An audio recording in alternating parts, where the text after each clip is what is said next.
పెను విషాదం. తొక్కిసలాట్లో 5గురు భక్తుల మృతి. వైకుంఠ ద్వారదర్శన్ టిక్కెట్ల కోసం తోపులాట. అస్వస్థతతో మరో మహిళ మృతి.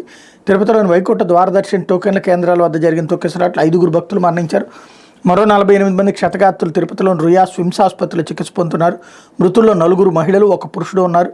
వీరు నర్సీపట్నానికి చెందిన బుద్దేటి నాయుడుబాబు, విశాఖపట్నానికి చెందిన రజని, లావణ్య, శాంతి, కర్ణాటకలోని బళ్ళారికి చెందిన నిర్మలగా గుర్తించారు. అంతకుముందే శ్రీనివాసం వద్ద ఏర్పాటు చేసిన కేంద్రం వద్ద అస్వస్థత గురై తమిళనాడులోని సేలం ప్రాంతానికి చెందిన మల్లిగానే మహిళ మృతి చెందినట్టు కలెక్టర్ వెంకటేశ్వర్ తెలిపారు.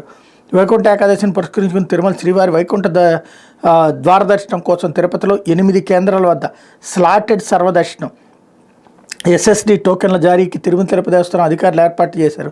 నెల 10, 11, 12 తేదీలకు సంబంధించి మొత్తం 1.20 లక్షల టోకెన్లు జారీ చేయనున్నట్టు ప్రకటించారు. 9వ తేదీ ఉదయం 5 గంటలకు టోకెన్ల జారీ ప్రక్రియ ప్రారంభించనున్నట్టు వెల్లడించారు.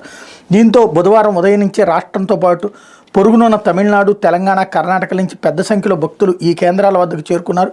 బుధవారం సాయంత్రానికి భారీ సంఖ్యలో పోగయ్యారు. మొత్తం 4 ప్రాంతాలు జీవకోన, బైరాగపట్టెడ, శ్రీనివాసం, అలిపిరి తొక్కిసలాట జరిగింది. తొలుత జీవకోణం వద్ద ఉన్న జిల్లా పరిషత్ ఉన్నత పాఠశాల వద్ద స్వల్ప తోపులాట చోటు చేసుకుంది. రాత్రి 7 గంటల సమయంలో భక్తులు ఒక్కసారిగా క్యూ లైన్లోకి ప్రవేశించబోయారు. పోలీసులు అడ్డుకునేందుకు ప్రయత్నించినా తోసుకుంటూ లోపలికి వెళ్లే క్రమంలో తోపులాట జరిగింది. ఎస్వి సుబ్బారాయుడు అక్కడికి వెళ్లి పరిస్థితిని అదుపులోకి తీసుకొచ్చారన్నటువంటి వార్తని హైలైట్ చేశారు. ఏవైతే వసతి గృహాల్లో సౌకర్యాలేవి